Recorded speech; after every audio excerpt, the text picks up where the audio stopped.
I'm Dale. And I'm Sherry. And we're here today to interview Dale, an authentic interview with Dale. And I'm sure some of you know Dale through his Free and Alive, through his Living a Dream, through his Dose of Dale, and through many other things. If you know Dale, you know him through many other things. And you know he's not real bashful or whatever. But Let me get my list today what we're talking about is really Dale. And again, if you know Dale, you know he's always giving advice on how to be happy and those kinds of things, and to live life in an authentic way and to be real. So today we're going to talk to just Dale. And we're going to start out by saying, Dale, you're sitting in a precarious position right now. Yes. Can you just briefly, and we may come back to it, Okay. But can you briefly just tell us what you're going through with your life right now? Yeah. And just being as brief as I can, July of 2018, my cancer came back, and it came back rather aggressively. And since then, I've lost my bladder. I've got a urostomy. I've now got a nephrostomy tube. And things were actually going pretty good up until about, I guess, a year or so ago. My cancer metastasized into other areas of my body. So I did Taxotere, which is a chemo infusion drug in my port. I got a port. That worked for a little while. Then I did a drug called Zytiga. That worked for about 10 months. Then did a bone scan, CT scan, and my cancer metastasized to my lungs, spine, ribs, and my left knee. Oh, my. Figure that part, Yeah. my left knee. Yeah, left knee. Then I started on a drug called Xtandi. It failed immediately. Failed immediately? Okay. So now I've had 3 failed chemos. So a couple of weeks ago, Chris and I met with Dr. Wright, my oncologist in Jackson, and recommended me to Sarah Cannon for a clinical trial. Now, is that a research? Yeah. So we went up there, met with Dr. Kamasi, fantastic facility. And not everybody gets the opportunity for clinical trial. But since I'd had so many failures and I'm out of options at the local level, would be a good way of putting it. So he gave us several options, phase 1, phase 2, phase 3. I chose the highest risk option. So here I am. We'll get a phone call Tuesday and get a schedule of where things go. And without getting into the trial right this minute, I know starting November 28th is when I get my white blood cells extracted. And then from there, let's see how it goes. Okay, and we're going to come back and discuss Sure. this just a little Sure. bit later toward the end of the interview, but dig a little bit deeper into Dale and his thoughts. And that is Dale, and Dale doesn't have any idea about what questions we're I do asking not. or whatever. He's like, ask whatever you want to, and he's truly that way. So we're just going to skip around a little bit and say, can you tell me about some important people in your life? Who's some people that have really meant a lot to you in your life? Recently, Lifetime, recently, whatever. as a young man, I worked for a gentleman named Mr. Rich that probably took me at a time in my life that I was a troubled teen. And when I say troubled, I don't mean mean or into bad drugs or anything. I just had no direction in life. And I went to work for Mr. Rich at 17 years old, and he really shaped me into a man. So those formative years, I really hand him for making me as good of a person as you can possibly be. And he taught me that. I guess, moving on later in life, obviously, Chris later in life would be huge as far as giving me hope to keep going. And that's a tough question. Obviously, you early on in life, being there through some tough times that, if you want to get into later, we can. George White, another one of the bosses. I was fortunate to work for some great people in my life. That were just had great integrity and just really shaped me. If you start going askew in life, they had the wherewithal to, instead of just pushing you out, they pulled you back. And I feel like I owe a lot of gratitude to at least Mr. Rich and George White for doing that. Chuck Upton, lifelong friend that's been there through thick and thin, no matter what. He's been one of those people that's been an anchor that just stood beside you through it all. So just right off the surface. I mean, again, I didn't expect the questions, so Yeah. I didn't have nothing to plan for, but that would be the.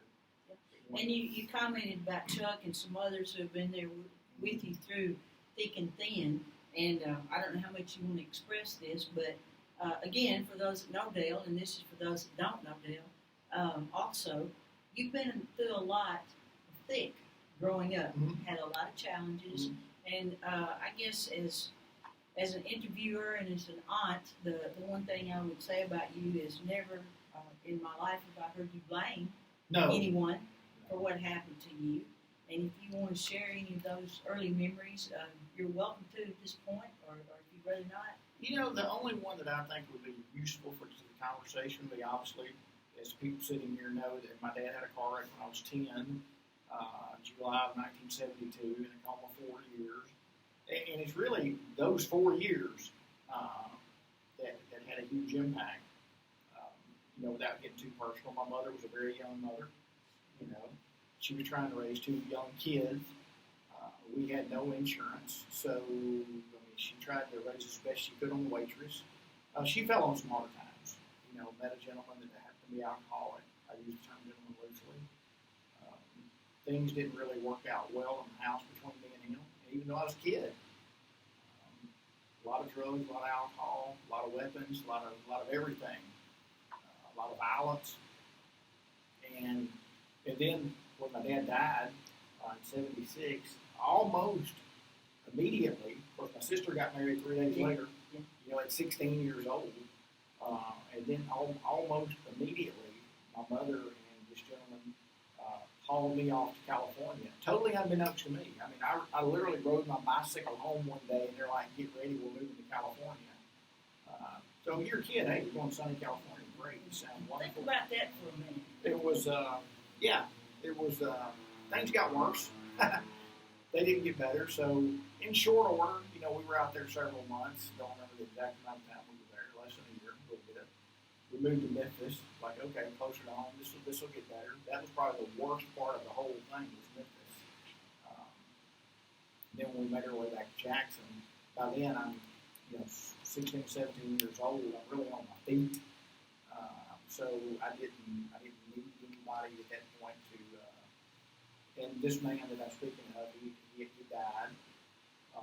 So I was free of all that, but for several years it was tough. I mean, it was really, really, really tough. I don't know if you could explain how tough and all that. And then during that, rehash used a little bit here. During that time, I was 12 when my mother's best friend killed herself beside my house, and I happened to walk out and find her dead. She shot herself in the head, and I just happened to be the one that found her. Oh my goodness. That was during this 4-year period that life was already a struggle enough, but that wasn't even, that made it, I guess, a little bit more bizarre, surreal, whatever you want to call it. So, but, Jay, they were defining moments. I don't know that I've ever looked at them as like, I don't understand why this is happening. I never did that. I guess when you're in it, all you're thinking about is getting through it. So, and now I don't even reflect back on it a lot. And if I do, it's like, this made me who I am today. So. Well, I think in your case, and you're right, you would have had to have been there to believe all these things that happened to you. But the one thing that has stood out so vividly in your life is, even through those tough times, you have found ways to interest in your life. Yeah. Things to do. You threw yourself into right away. Something as small as skating. Skating. And you literally threw yourself into that. And talk to us a little bit about that. What in your makeup, Dale, just one of the things that you've named would knock a lot of people off their rock. Mm-hmm. But what about you? What about you has kept you positive, kept you going, and to this day, right here, sitting here, and we'll talk about that a little bit more later, of what you're facing right now? I think that's easy, honestly. It's I kept myself extremely occupied. The old saying, "Idle mind's the devil's playground," and obviously I didn't know that quote Right. as a kid. But you're right. I engrossed myself in skating so much so that I wanted to be the absolute best skater I could possibly be. So day and night, 6 days a week, 7 days a week, anytime I could skate something, that's what I wanted to do. And then when I turned 15, it kind of morphed into bowling. You know, and then everything became bowling. I mean, so much so that I worked part-time at the bowling alley so I could bowl free. You know, and that's all I wanted to do. Kept my mind off of everything. You know, so if I could But bowl. it was positive things Oh, that you involved absolutely. yourselves in. Absolutely. And you may tell me, I'm asking a question here that sometimes I don't know the answer to as well. I feel like I do. But it would have been very easy for you to slip into drugs Oh, or sure. alcohol, etc. But the things such as the bowling and the skating, you're probably going to Yeah. name the golf here in a minute, but those kinds of things you found are positive ways Yeah. to look. And I watched several friends that did go the other direction. So you look at that and you go, that could easily be me. I mean, it would easily be invited to this party where they're doing things like this that you could fall into. But I don't know. I don't call myself. I don't have an addictive personality by no stretch of the imagination. But I had a competitive. I never played school sports. I never played team sports of any kind. I did bowling on a bowling league. But when it came to skating, bowling, and actually you mentioned golf, I was a terrible golfer. But I didn't play a lot of pool. I did. I didn't play a lot of pool. Yeah. But I wanted to be the best at whatever I did. So I practiced. So when other guys got into girls, I was in bowling. Yeah. And that's all I wanted to do. And pretty much that's still your personality, isn't it? Yeah. I I think Chris would say yes, yeah. Like right now, I know I came in yesterday. For those of you that are listening, we're in Orange Beach, Alabama right now, sitting out on the patio, listening to the ocean. So Yeah. we're hoping that other people could hear it as well. But when I came in yesterday, I walked in, you were studying Spanish lessons. Yeah. Tell us a little bit about Yeah, that. that was kind of a whim about, I don't know, a year and a half ago. I was sick, going through some of the chemo. I think it was IT at the time, and I needed to keep myself occupied. Well, I'd always been interested in language, Yeah. so I thought, what the heck, I'll take up Spanish. So my daughter bought me a subscription to Rosetta Stone, which I do. I do and think it's great. It's a fantastic program. So I started. Then I got into Duolingo, which is another app on Spanish. Of course, we've got some Spanish friends along the way. And now I'm today 385 days into Spanish. Can't speak it good because I don't have nobody to talk to, but I can read it and write it. Yeah. Isn't that something? But I just 385 days straight. I didn't care how sick I was, no matter what. I did my lessons for the Wouldn't it day. just been a lot easier just to sit there in bed and watch TV and do nothing? Absolutely. Wouldn't it have been easier? Yep. But I've not missed a day. But you haven't missed a day. Keeping that brain going. And Yep. keeping, yeah, when a few minutes ago, Dale said he was competitive. He's very competitive. And I've always been trying to up him one. Get into debates and debating each other because we do love to debate. I'd say, Dale, we're going to move over to a different section right now. Have you ever experienced God in your life? Absolutely. I think it's easy to say. I mean, I've got 2 children. You know, I mean, when you get to see the birth of a child, you watch a child grow up, so you're looking at this magnificent ocean. Amen. You know, I mean, I've experienced that multiple times. I don't know what I'm experiencing, Right? Yeah. but I know I'm experiencing something a whole lot greater than I am and a whole lot smarter than I am. Yeah. So I would say absolutely I've experienced that. And you've probably experienced, maybe you may not want to talk about, or you may I not do. have some spiritual moments in your life that have grabbed you, whether it's now or something's happened before, but at the time it was a spiritual moment that you haven't forgotten. A spiritual moment that I haven't forgotten. Nothing actually comes to mind right this very minute. I mean, because when I think of spiritual moment, I'm thinking of these things where I've heard people say that, you know, God has talked to me. I don't know if it's audibly or visibly. I don't know. I've not had that moment. Now, have I had moments or serendipitous moments where I'm like, wow.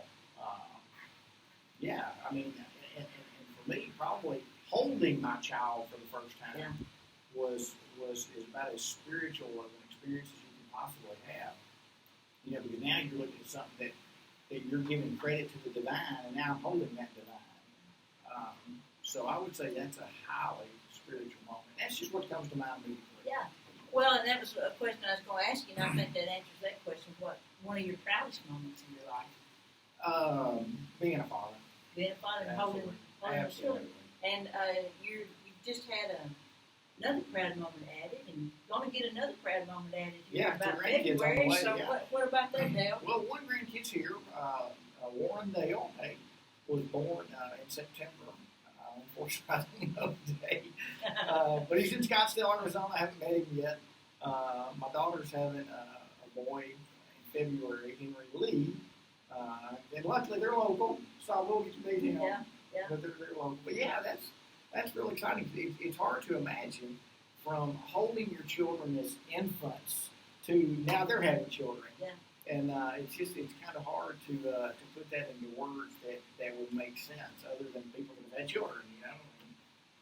But it's kind of crazy. Now here I am, facing a death sentence, and it's like, okay, what's important? Wow, that may be a question later, but it's like that's pretty cool. You know? Yeah, it is. That you're going to continue to live on. Yeah. Through Warrendale and Henry Absolutely. Lee and the little ones that they're going to have in the years to come. If there was any moment in your life that you could hold on to forever, what moment would that be? Hold on to forever. This would be funny. And you would think I would say kids, but I'm actually not. Chris and I started having what was called table talk on Saturdays at Woodstock. Tell us a little bit about that. Back in 2015, Chris, our Woodstock, was kind of L-shaped, the two complexes. Chris had a store in one part of the complex. We had a store in another part of the complex. Chris opened at 10 in the morning. We opened early. So Chris would come over on Saturday mornings, and we would just sit and talk. I mean, we would talk about this. I mean, just the wonders of the world. And no topic was off. There was no off topic, I guess I would say. One Saturday morning, I'd walk down, and I don't know why I walked over. I don't know if I was taking her something or what, but she was going to walk me back to Woodstock, which is 100 yards, okay, not very far. And we were in the cove, and she said, "You do realize you're my person, don't you?" And I'm like, I don't know what that means, but I like it. So that I've never forgot that just 10 seconds right there. Yeah. I mean, it's only It's 7 years life-changing. ago. Oh my gosh! But it's just that. I mean, and one time me and Matt were running, and Matt was 10, so she'll show how far back that was. And many of you know we've heard the story, but it's really a good story. Because we had a neighborhood dog named Anna Banana. And we were running in Springbrook, and up ahead, when we reached the woods, up ahead, 3 deer crossed the road. And here comes Anna Banana chasing them. And I said, "You think Anna be to catch him?" And Matt goes, "Dad, she's doing the best she can." So we're running along. It wasn't probably 10 seconds later. Here comes Anna B flying across the road with her tail tucked, and the deer chasing her. I said, "Now she's doing the best she can." She's doing the best she can. Those are good memories. But, it's a memory that Matt shared. Like, you never know what your best is until you're pushed to that limit. And that was just a moment in life. It just happened. And it's silly. It's funny. But it's a life lesson. It's stayed impressed upon your Absolutely. mind, and I'm supposed Matt's his son. Absolutely. So if we asked Matt, I'm quite sure he would remember that. Yes. And I'm sure if we asked Chris about being her person, Yeah. she definitely remembered that time. And it's great. It's great to have a person. Yeah. Your person, and to not be afraid to give yourself Absolutely. to that person authentically. And I know that's a big thing for you right now. Yes, it is. How would you describe authentic and being authentic, and have you always been authentic? No, absolutely not. That's kind of an easy question to answer. It may take a couple of minutes, but back when we first started Table Talk, and Chris was teaching CR, then I got to come speak at some Celebrate Recovery. Some Celebrate Recovery. It's various churches around our area, even in Nashville, and together we came up with the acronym LIVE. LIVE, Love, Imagination, Victory, Evolve. And we kind of put that into the context of Celebrate Recovery, people that are recovering from hurts, habits, and hang-ups. Um, and somewhere along the line, I don't know which one of us came up with it first, but we're like, this is good, but there's something missing. So we added the A to live and came up with a live, authentic. And then over just months of conversations, we just realized how very little of our authentic selves we put out there. Call it fear, call it conditioning, call it environmental shaping, call it what you want. But there's just so many reasons why we won't put ourselves out there authentically. Fear of rejection. Right. Nobody will accept me. They'll think I'm stupid. They'll make fun of me. But Chris and I were able to do that. I mean, we were able to just sit and have a safe place to just open up about our authenticity. Now, a lot of that has been shared with other people around you. But the more you can face your authentic self, Shay, I'll tell you, that's probably one of the greatest de-stressors of my life, too. Really? Yeah. Even if I've only opened up to Chris about my authentic self, it's like a weight off. And I think even that, just that, as silly as it sounds, also gives your body the ability to heal. Because it's a stress that I've let go of that, going through my life over the last, I'll just say 4 years, because I think July 2018 really everything changed. I face very few people that can honestly say that I'm living my authentic self. A lot of people will say, well, hey, what you see is what you get.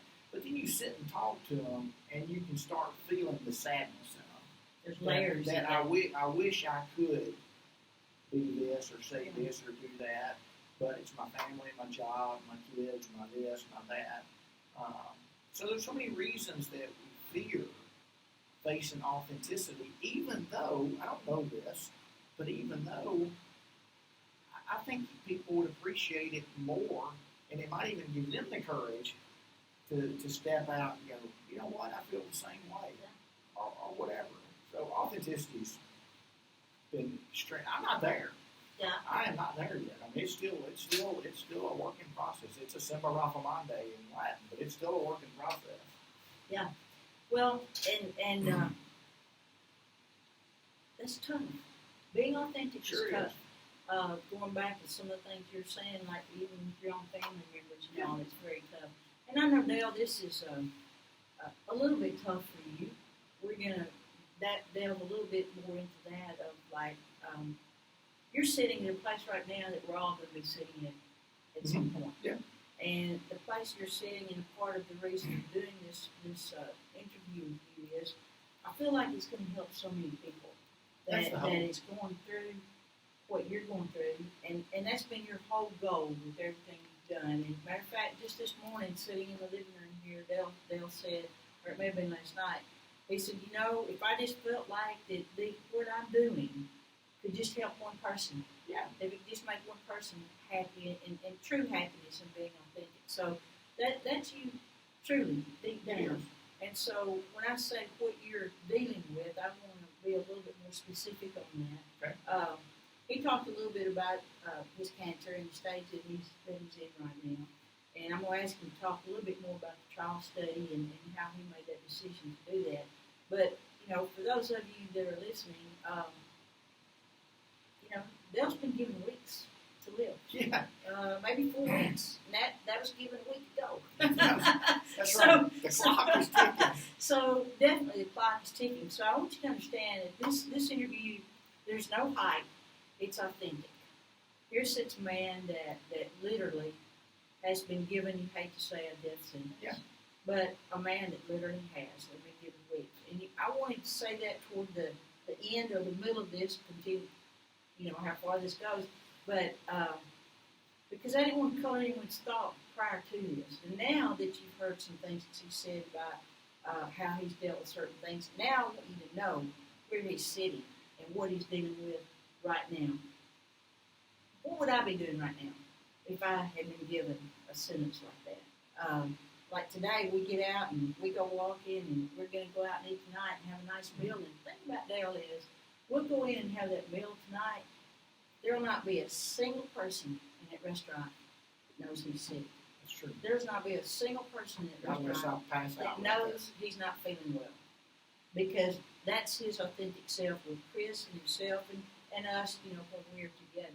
So, just wanted y'all to know that that's where he's sitting, and he had a choice, really, of going through a clinical trial, because everything else, when he says everything else has been used, everything else has been used, Yeah. and you know, his body's been put through hell. So That's if he's understandable. if he's sitting here looking good, I can just tell you that he's sitting here with 2 tubes, a tube running out of each side of his body, and it's not comfortable. It's not comfortable for him, I'm quite sure. And you know, has to rest quite a 2 bit. or 3 times a day And usually. if you do, he doesn't like to do that because he's definitely an avid runner, an avid swimmer. And one thing the doctors told him, they took away his running because he wanted to run. Right. When he had got his tubes in, they took away his swimming because he wanted to swim. You know, you might have thought, Nelson, well, heck, there's not anything I can do. But guess what? By George, I can walk. I can walk. I can walk. And he gets up and he walks every day. So Dale, if there's any way that you can kind of put that in a form for someone that's sitting out there that might be going through something like you're going through, and what you have been through. And again, there's people out there that knows what you've been through and how tough it's been. And again, let me say, I've never heard him complain. I've never heard him blame anyone. I've just heard him, hey, let's do it. What we got to do? Let's do what we can do and fix it. And that's where he sits. So hopefully, listen to this. Someone's gonna hear it, and it's gonna give them some hope and courage. Yeah. The last days can be enjoyable. You know, Sure. we don't know. The doctors don't know for sure. Right. Weeks for you, but that's what you've been told. But you're taking every minute of that last day to enjoy, and then hopefully the clinical trial. So if you can kind of talk about your decision to go into the clinical trial and maybe the reasons why, what's facing you a little bit. That's scary. Yeah, that's actually easy. When we went to Sarah Cannon and met with Dr. Gomesi, who's my oncologist up there, and you know, he's like, you know, okay, here's what we got. If you do nothing, you won't see Christmas. All right, don't like that.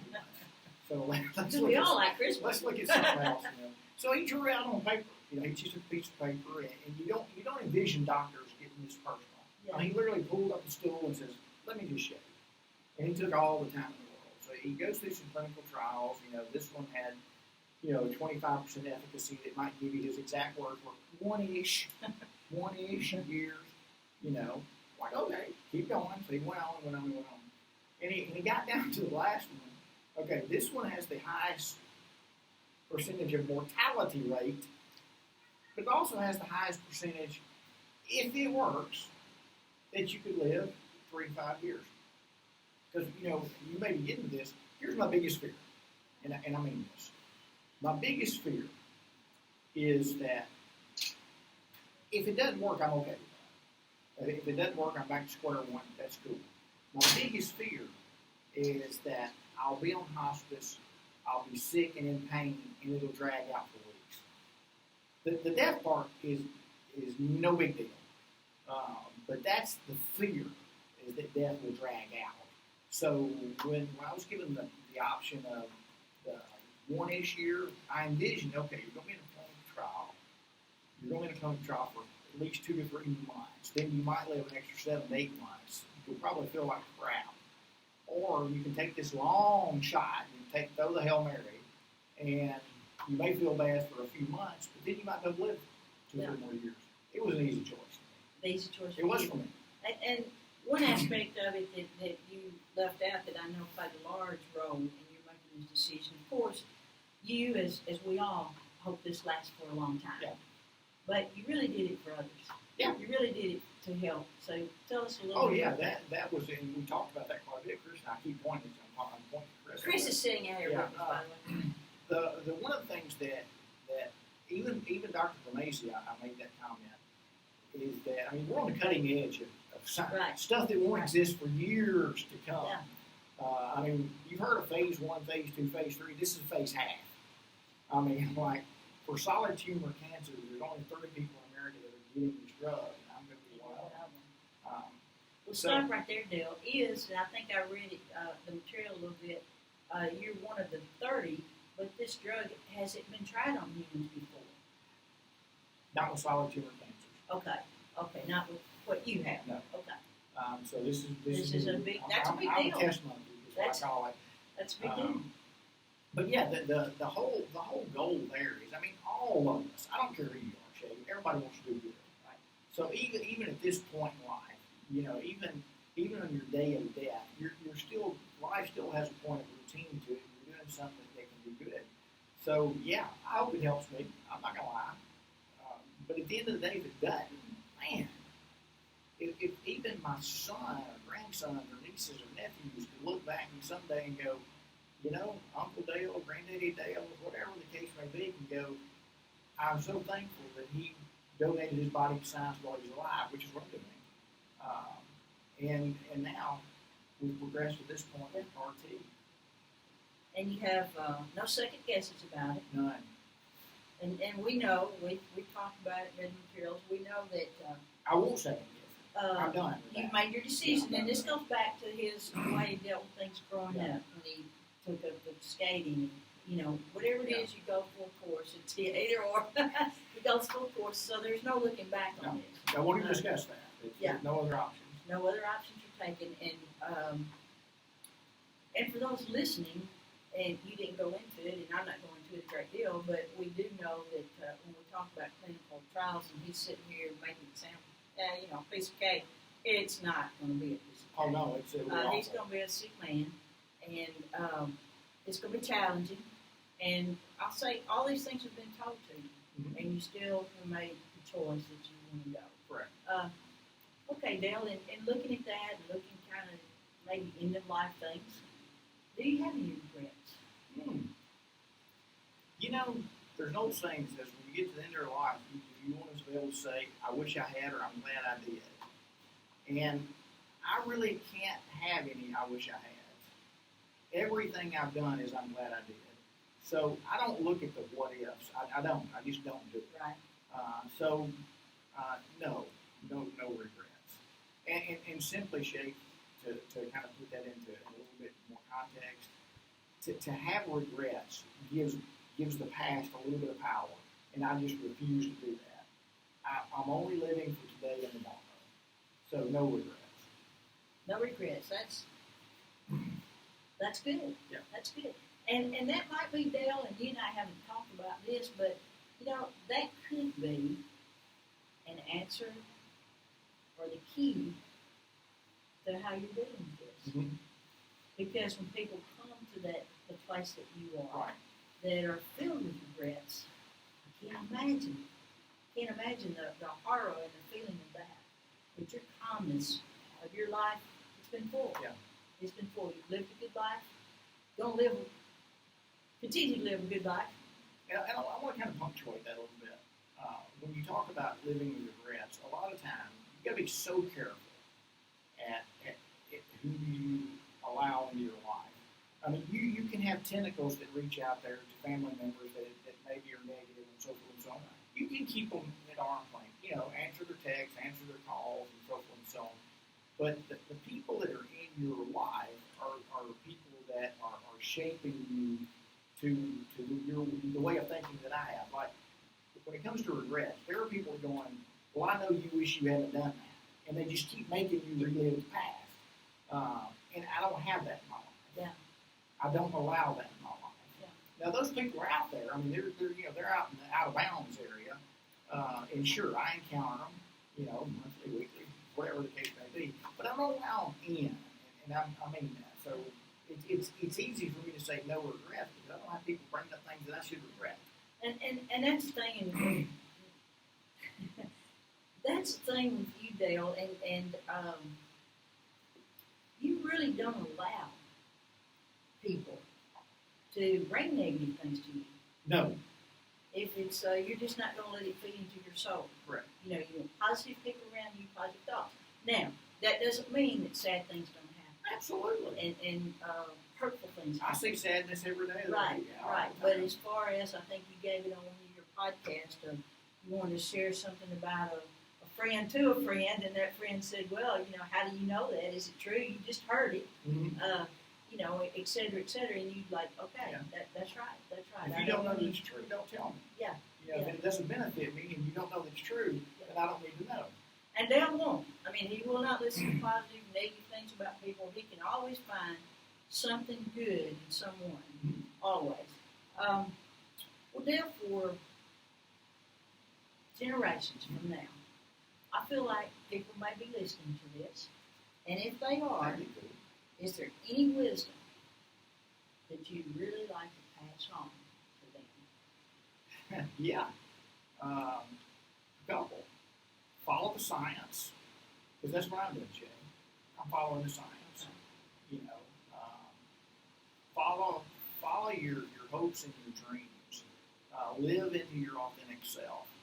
Don't let someone else's ideological thoughts become yours. You're going to be raised in an environment that you can't do anything about. But that doesn't mean that you have to live that environment the rest of your life. So I think it's so important to learn things like science and math early in life, and see where the magnificence of it will take you, because it will take you places you never dreamed it would take you. I mean, if you go back 50 years, we wouldn't dream that we'd have a car on Mars. Right. I mean, right. we wouldn't. It wouldn't be possible. You go back 100 years, we couldn't imagine that we could fly from Memphis, Tennessee to London, England, in 6 hours. Yeah. It took days to get there. So I think following the science is probably one of the most important things that I can tell people. And don't believe everything you're told. I mean, research. It's so important, because honestly, I feel like, I don't know this, but I feel like if I had followed the path that other people may have given me, and nobody did, I'm not sure I'd be in this same position. I'd already be dead, and I'll say some things that probably won't seem appropriate to some people, but I can't pray this away. I can't pray this away. So forgive me if that offends anybody. You can't pray what away? I can't pray my cancer away. I can't pray your cancer away. I can't pray their cancer away. So I'm smart enough and intelligent enough to know what I don't know. That's why I follow the science, and that's exactly what I do with clinical trials. Yeah, it truly is. Yeah. And not saying that prayer wasn't important I'm down not the saying line that. for people who I just said I can't pray it away. Right, you cannot, and that's such great advice to give generations coming to follow the science and not listen to the fake news or whatever, but follow the science. Well, in bringing this to an end, is there anything that you would like to share that we haven't discussed or brought up? Probably the thing that I like to do every day, Chris and I talk about this a lot, is just absolute gratitude. It's so easy, especially when you're young, to look at people that might have a nicer car, a nicer home, better job, more money in the bank, whatever the case may be, you might be envious. Right. And I think that may be human nature. I don't know. But I think the most important thing we can do is have just absolute gratitude for what we got. Because I can say this unequivocally, that the people that have the nicer car, the nicer house, the more stuff, I can assure you they're no happier than you are. And I think that's so important to know, is happiness. Now I can say this for dadgum sure. And this is something, I feel like I've done it most of my life, not all my life, but material possessions cannot give you happiness. They can give you moments of bliss. You can go buy a nice ink pen and go, man, this thing writes nice. Tomorrow it's just an ink pen. Yeah, we love ink pens. Yeah, but that would be the thing. It's just find gratitude in everything you're doing, and take baby steps instead of giant leaps. Because when you form a dream, or you form a place you want to go in life, there's no quick way to get there. Sure, one person will win the lottery, but 292 million won't. Right. So I think everything, get a vision, and then just take baby steps to make that vision into a reality. And before you know it, you are living an authentic self. And then, this is where I really use the past. Then you can look back and go, Dad, come, I did it. I did it. Yeah. You know. How many years ago, Dale, was it that we went to Cancer Treatment Centers of America? October 2007, October. so 15 years. And 15 years ago, when we talked about living authentic and living a dream was born at that time. And Dale's been living that dream ever since with the diagnosis and everything he has. So is there anything else that you would like to share? No, just follow your dream. Use your head. I mean, that's the thing. I mean, don't let people form thoughts for you. We're human beings. You know, we can think. So just think. Don't believe everything you think. Don't believe everything you're told. Research. I can't say that enough. Yeah, that's so important. And I would like to say that I would be where you are right now if I was in the shape that you were in right now. And I think Dale can truly say this. And we all learned this quote in school, if I can remember the quote. But he truly can do this. And we were taught, or we learned in some class, to so live our lives that when that summons comes to join that memorable caravan in the sky, that you can lay down, wrap the draperies of the couch about you, and lie down to pleasant dreams. Dale, that's where you are. There you go. That's where you are. And that's a blessing. That's a blessing to be able to do that without fear. That's the unknown. It's the great unknown. So don't try to know it. I like that. Don't waste try your time to trying to know it.